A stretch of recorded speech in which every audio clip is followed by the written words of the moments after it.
carta, primera carta de Pedro, y ahora vamos a ver del capítulo 2, los versículos 1 al 5. Dice así: desechando pues toda malicia, todo engaño, hipocresía, envidias y todas las detracciones, desead como niños recién nacidos la leche espiritual no adulterada, para que por ella crezcáis para salvación, si es que habéis gustado la benignidad del Señor. Acercándoos a él, piedra viva, desechada ciertamente por los hombres, mas para Dios escogida y preciosa. Vosotros también, como piedras vivas, sed edificados como casa espiritual y sacerdocio santo, para ofrecer sacrificios espirituales aceptables a Dios por medio de Jesucristo. Bueno, vemos en el primer versículo, ¿verdad? Hemos visto algunas cosas anteriormente y Pedro continúa diciendo que en virtud de que hemos sido purificados, esto es, limpiados de nuestros pecados, en virtud de que hemos obedecido a la verdad y finalmente hemos nacido de nuevo, entonces debemos quitar de nuestras vidas algunas de las cosas con las que podemos luchar los creyentes en nuestro diario vivir. Y Pedro empieza a hacer una serie, a señalar una serie de cosas, ¿verdad? Y la primera de la que habla es de la malicia. Una de las cosas que debemos evitar siempre, pues, es la malicia. La mayoría de las personas que no conocen a Dios siempre tienen una doble intención. Por un lado, parecen honestas, pero en realidad encubren sus verdaderos motivos. Son como el mago, que con una mano distraen tu atención y con la otra hacen el truco. Pero el creyente no debe tener trucos. Debe siempre actuar con franqueza y con transparencia. En una ocasión, precisamente, Jesús les habló a sus discípulos de la importancia de ser definidos y rectos en su forma de ser, y no como los demás, que para darle fuerza a sus palabras, hasta juraban en el nombre de Dios. Pero el creyente debe avalar su credibilidad a través de su seriedad, con su honestidad y sin malicia. Leo Mateo 5, 34 y 37. Dice Jesús: pero yo os digo, no juréis en ninguna manera, ni por el cielo, porque es el trono de Dios, ni por la tierra, porque es el estrado de sus pies. Pero sea vuestro hablar sí, sí, no, no, porque lo que es más de esto, de mal procede.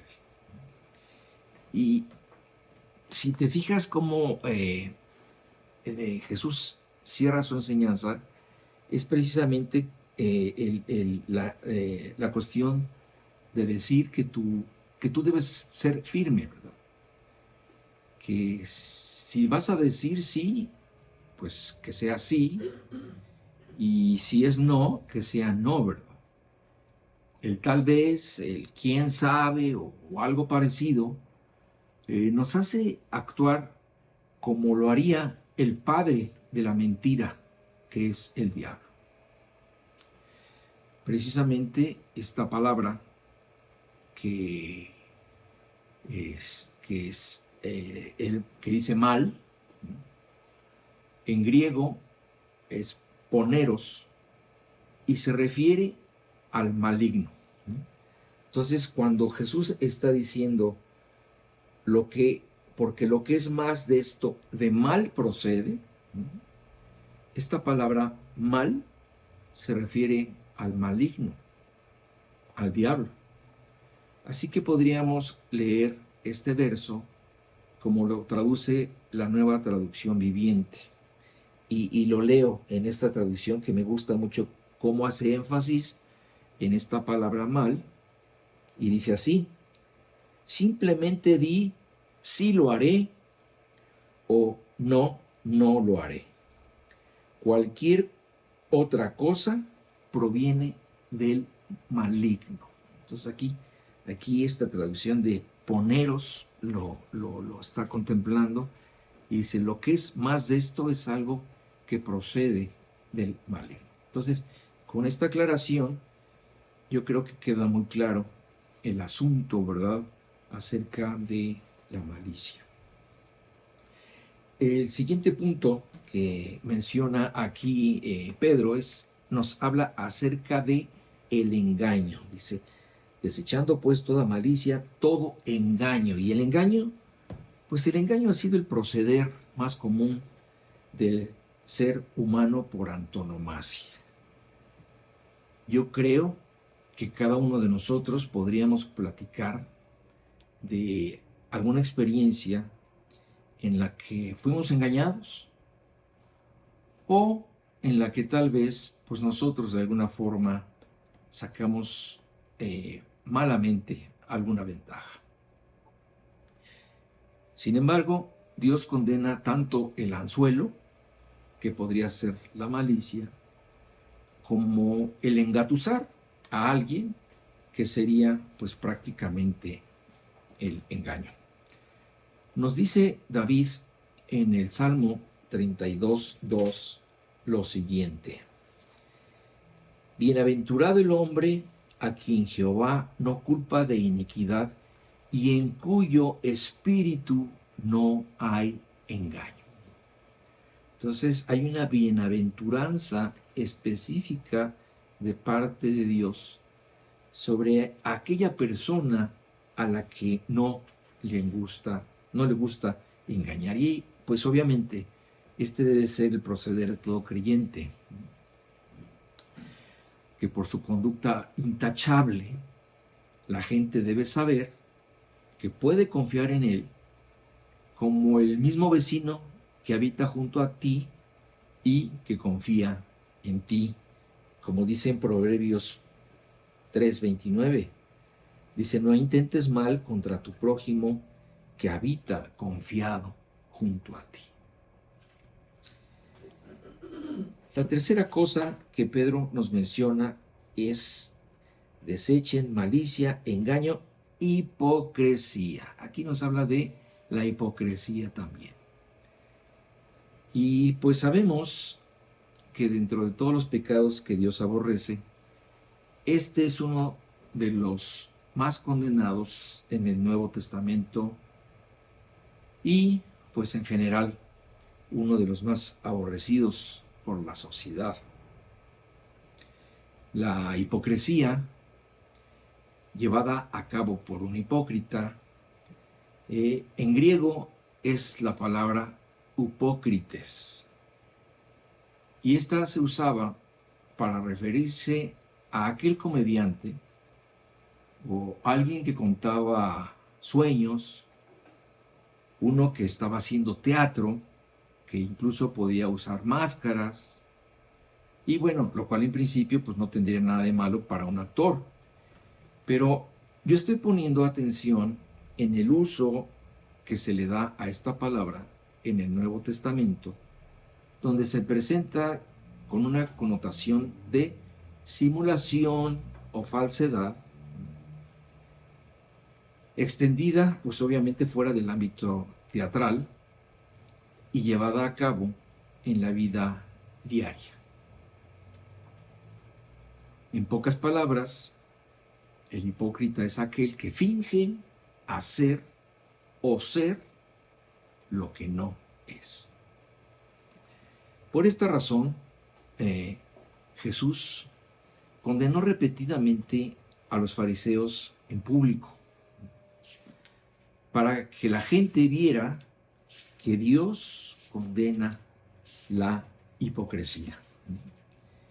Y vemos cómo Jesús, por ejemplo, condenó la bondad realizada, no como un acto privado del corazón, sino con el propósito de ser vistos, ya sea cuando daban limosna, cuando oraban o cuando ayunaban los fariseos.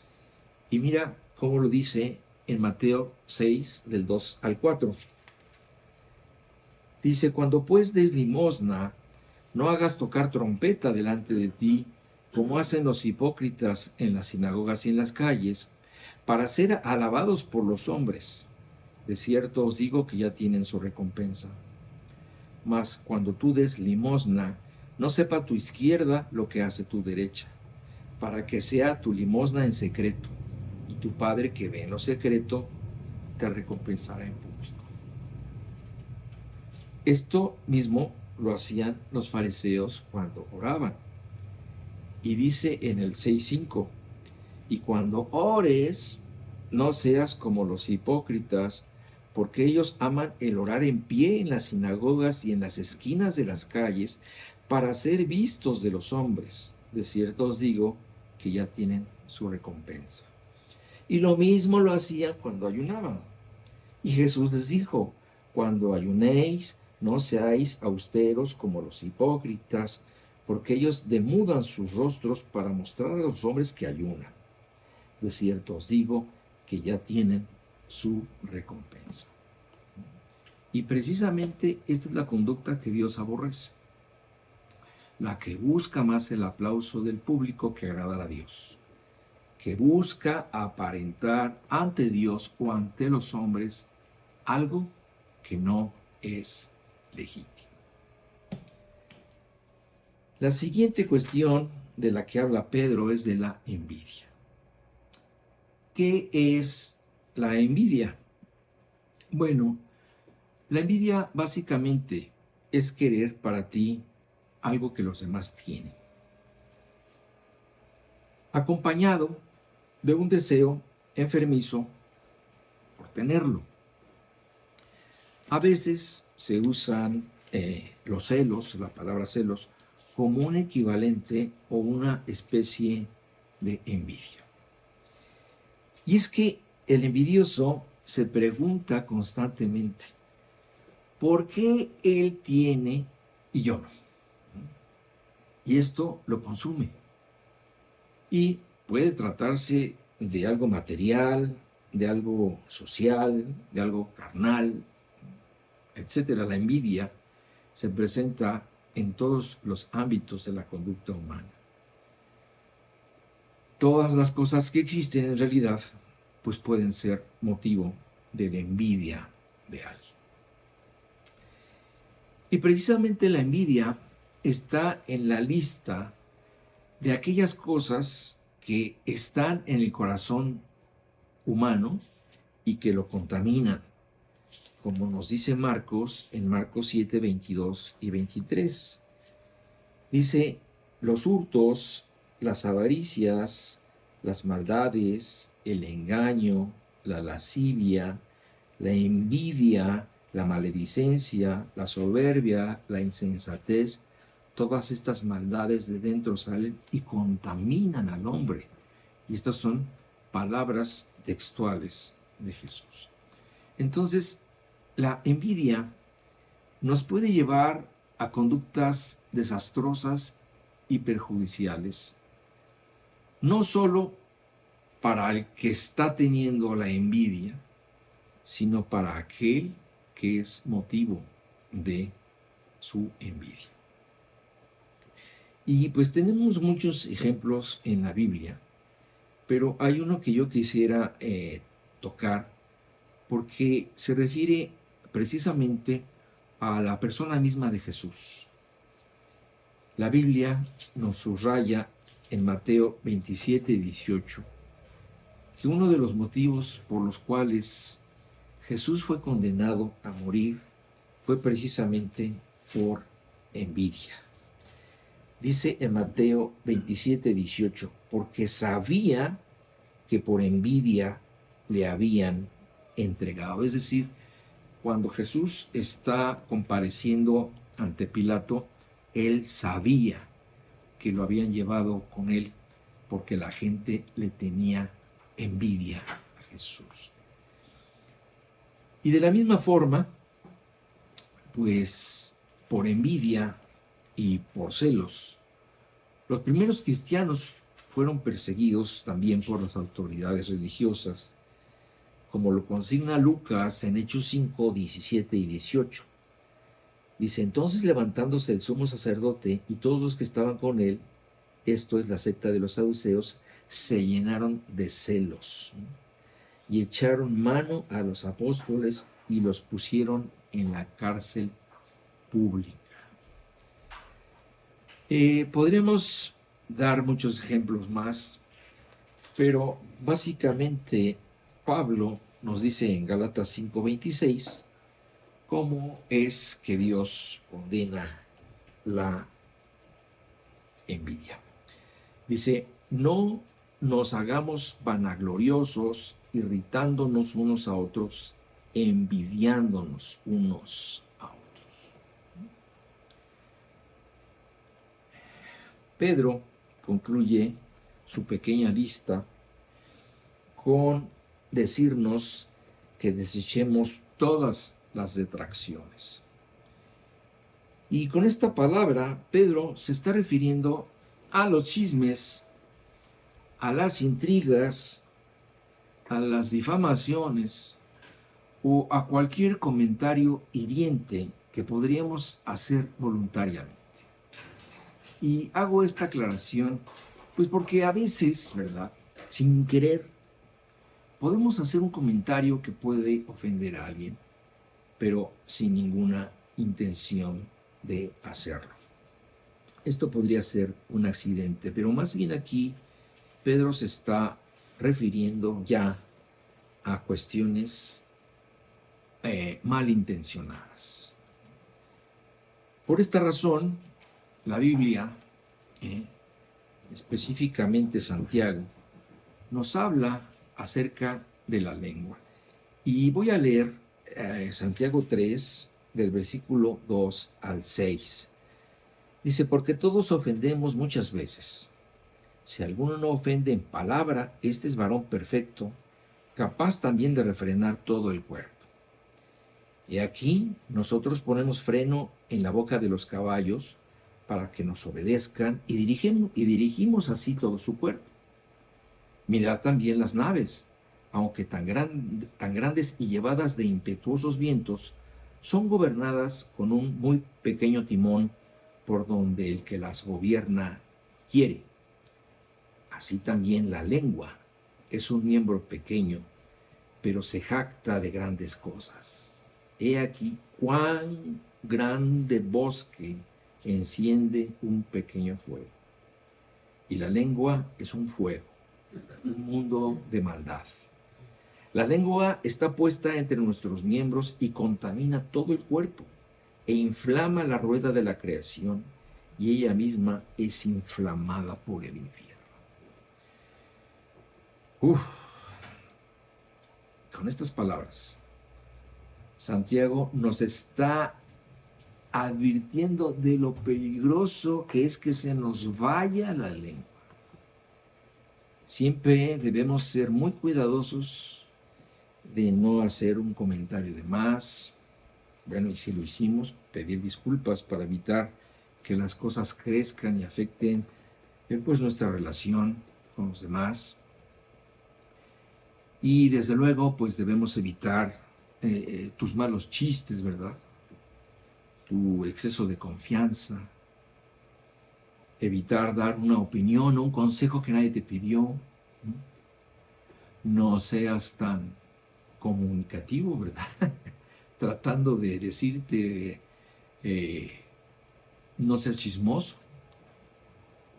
En fin, a veces es mejor ser más mesurado en nuestro hablar, porque la gente se puede ofender más fácilmente de lo que uno puede esperar. En pocas palabras, siempre es mejor ahorrarte tus comentarios. Entonces, Cerramos estas cuestiones de las que Pedro nos dice que debemos tener cuidado y regresamos a lo que Pedro viene diciendo. Él ha exaltado la palabra de Dios, nos ha dicho anteriormente que ella es la verdad, que es la que contribuye para que nazcamos de nuevo, que es algo que va a permanecer para siempre y cuyo mensaje ha sido anunciada por medio del Evangelio. Por esta razón, el apóstol ahora usa una ilustración para que cada creyente entienda claramente cuál debe ser su actitud hacia esta palabra que nos ha llegado por escrito, ¿verdad? Que tenemos todos en nuestras casas y que llamamos Biblia, a través de los hombres, ¿verdad?, que Dios escogió para perpetuar su mensaje. Dice 1 Pedro 2:2: desead como niños recién nacidos la leche espiritual no adulterada, para que por ella crezcáis para salvación. Aquí nos dice Pedro que nuestro anhelo por la palabra de Dios debe compararse con el deseo que un niño recién nacido tiene por la leche materna. Y yo creo que quienes hemos sido padres entendemos perfectamente esta ilustración. El reclamo de un bebé cuando tiene hambre es realmente notorio. Con su llanto ensordecedor, le está diciendo a sus padres que quiere comer y que lo quiere ya. Claro, a veces la mamá, que está medio adormilada, tarda un poco en reaccionar, pero la tolerancia del bebé es poca. Y cada segundo que pase sin que se le surta su pedido, el volumen de su llanto irá aumentando más y más y más, hasta que por fin llega la mamá, le da de comer e impone la calma después de la tormenta. Y con ella, desde luego, la oportunidad de todos para seguir durmiendo. Yo sé que los que han sido papás me entienden perfectamente y entienden perfectamente esta ilustración. Por eso la usó Pedro. Y en el caso de la palabra de Dios, pues sabemos que no hay ninguna letra que está de más, ni tiene desperdicio alguno. Cada palabra que está en nuestras Biblias ha sido aprobada por el autor para que llegue a ti. Aunque desde luego no debemos pensar que en la Biblia está todo lo que Dios ha hecho, ni todo lo que ha dicho o todo lo que Él piensa. Por supuesto que no. Esto ni siquiera fue posible con todo lo que Jesús dijo durante su estancia aquí en la tierra, ¿verdad?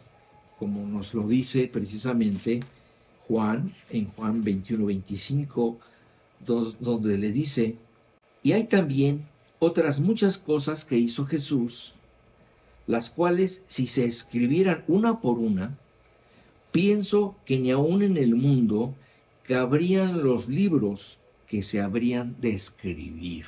Amén. Entonces, es realmente iluso pensar que todo el consejo y el pensamiento de Dios está en la Biblia, ¿no? Pero lo que sí podemos estar seguros es que en la Biblia está todo lo que necesitamos saber, por lo menos mientras estamos aquí en esta tierra.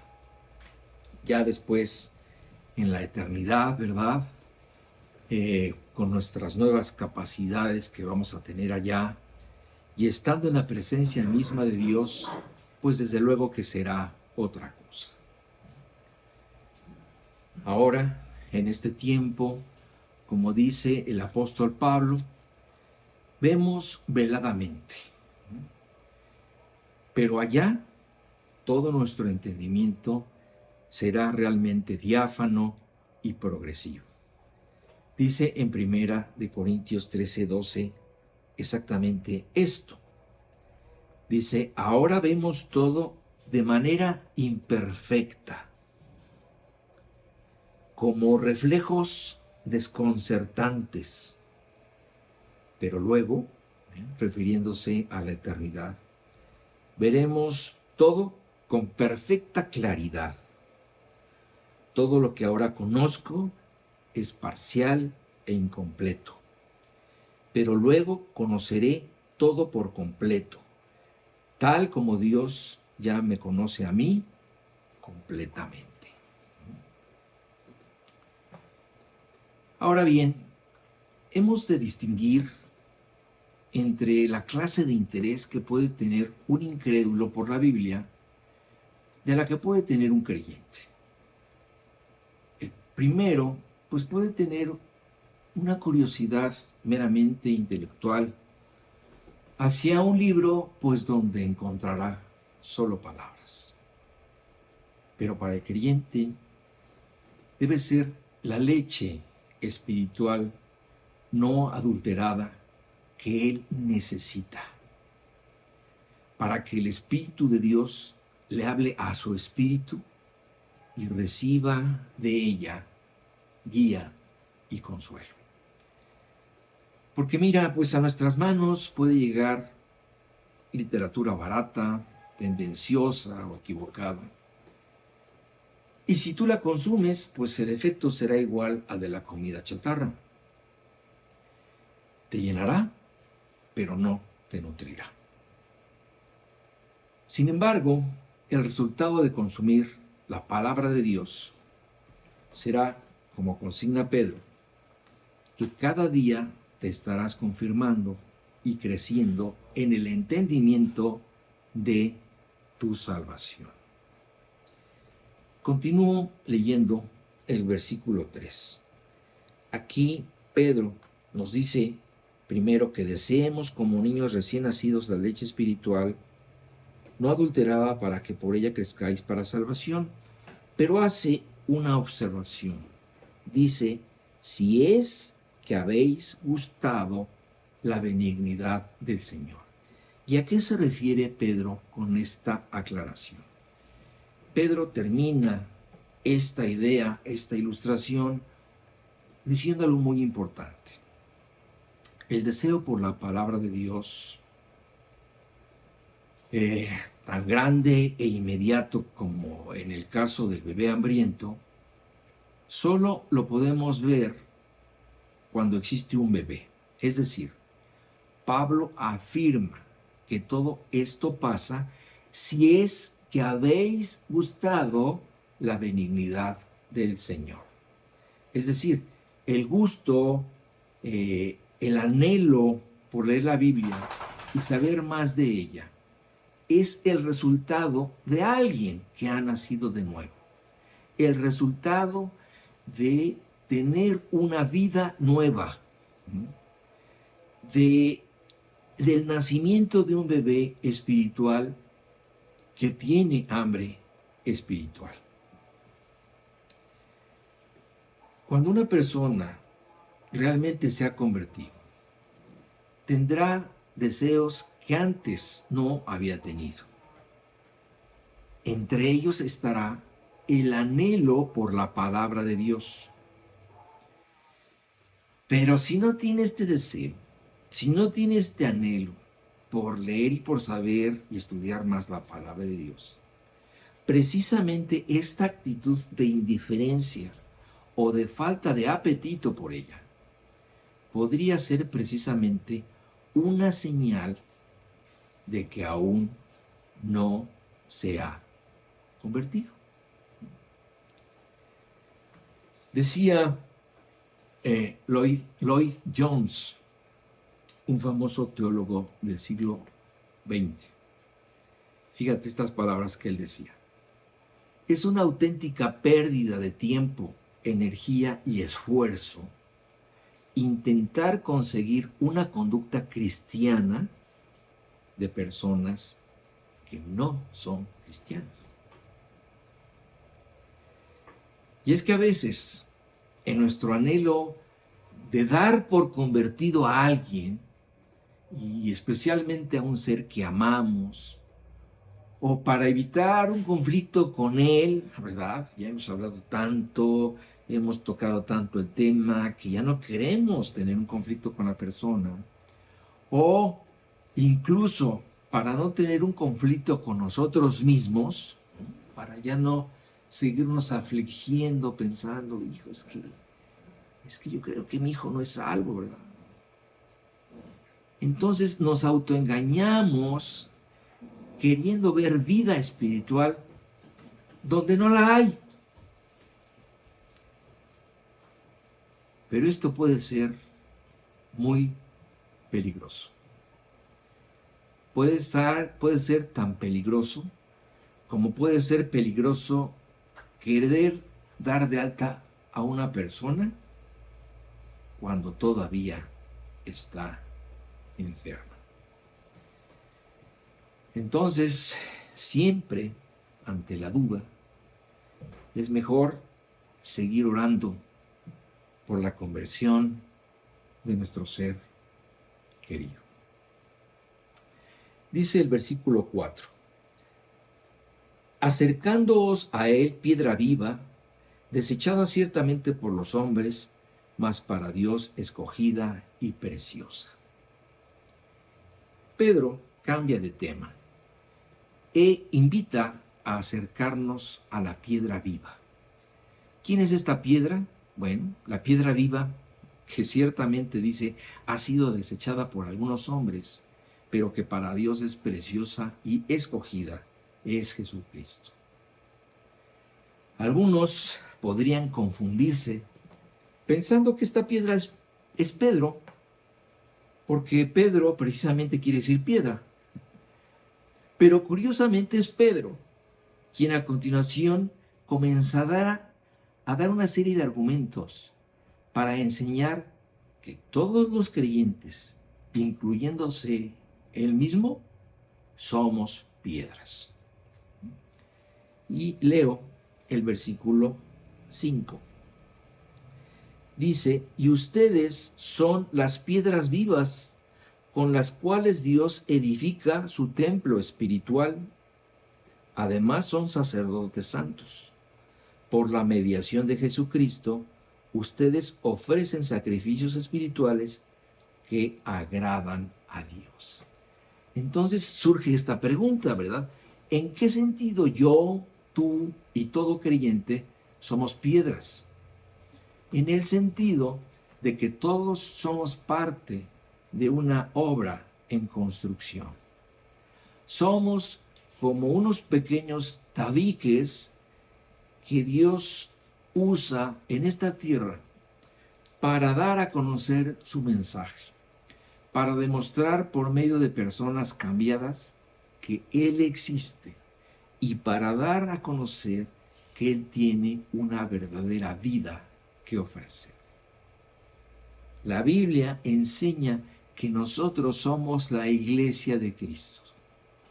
No estamos construyendo un templo de piedras muertas para pretender que en él habite Dios. Esto es imposible, porque es imposible contener a un Dios tan grande en un lugar. De hecho, esta verdad fundamental se la recordó Pablo a los politeístas y religiosos atenienses cuando fue a visitarlos en Hechos 17, 24 y 25, donde les dijo: el Dios que hizo el mundo y todas las cosas que en él hay, siendo Señor del cielo y de la tierra, no habita en templos hechos por manos humanas, ni es honrado por manos de hombres, como si necesitase de algo, pues Él es quien da a todos vida y aliento y todas las cosas. Entonces, nosotros somos esas piedras vivas, construyendo un templo espiritual vivo, porque somos la iglesia de Cristo. Como dice Pablo a Timoteo, somos columna y baluarte de la verdad. Esto lo dice a Timoteo en 1 Timoteo 3:15, donde dice: la casa de Dios es la iglesia del Dios viviente, columna y baluarte de la verdad. Entonces, en este sentido, es que somos piedras vivas. Además, agrega Pedro, ¿verdad?, que somos sacerdotes santos. Y de nuevo, este concepto era muy claro para aquellos judíos a los que originalmente fue dirigida esta carta, porque el sacerdote, la figura del sacerdote que existía en el Antiguo Testamento, era la persona que mediaba entre Dios y los hombres. Ellos llevaban a cabo la adoración a Dios, los sacrificios y ofrendas en el templo, ellos bendecían, recibían e instruían al pueblo sobre la voluntad de Dios. Pero ahora, si esas cosas ya dejaron de existir, ¿de qué manera nosotros somos sacerdotes santos de Dios?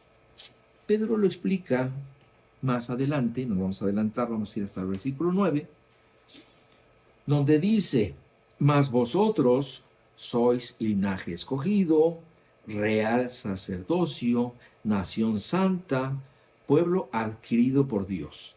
¿Para qué? Para que anunciéis las virtudes de aquel que os llamó de las tinieblas a su luz admirable. Entonces, somos sacerdotes de Cristo en el sentido de que nosotros tenemos por encargo anunciar las virtudes y el mensaje de aquel que nos llamó de las tinieblas a su luz admirable, por medio de llevar el mensaje de Dios y buscar de esta forma que los hombres, ¿verdad?, se reconcilien con Dios. Como lo dice también Pablo en 2 Corintios 5:20, donde dice: así que somos embajadores de Cristo, ¿verdad? Somos embajadores en nombre de Cristo, como si Dios rogase por medio de nosotros. Os rogamos en nombre de Cristo, reconciliaos con Dios. Entonces, aquí, cuando Pedro precisamente está hablando de esto,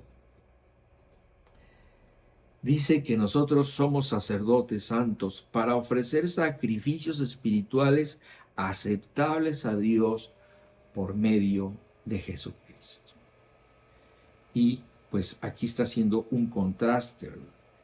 Todas estas personas estaban familiarizadas con la serie de sacrificios que los sacerdotes hacían en el Antiguo Testamento. Pero nuestros sacrificios ya no son como los de ellos, ¿verdad? Ya no son como los que se hacían antes, donde principalmente los animales morían y su sangre era derramada. Pedro ahora dice que nuestros sacrificios son espirituales, aceptables a Dios por medio de Jesucristo. Es decir, nuestros sacrificios vienen a implicar todo lo que es la actividad de la vida cristiana. El sacrificio de vivir para Dios, de obedecerlo, de vivir conforme a sus mandamientos, el sacrificio de prepararnos en el conocimiento de la palabra, de predicarla, de enseñarla y vivir una vida de oración y compasión y amor hacia los demás. Estos son nuestros sacrificios espirituales que son aceptables a Dios por medio de lo que Jesucristo ha hecho en nosotros. Es decir, nuestros sacrificios espirituales tienen todos la finalidad de agradar a Dios. Bueno, vamos a pasar a otro tema, así que lo vamos a dejar aquí hasta el día de hoy. Me despido, hermanos, como siempre, que Dios los bendiga. Maranata, ¿verdad? El Señor viene pronto.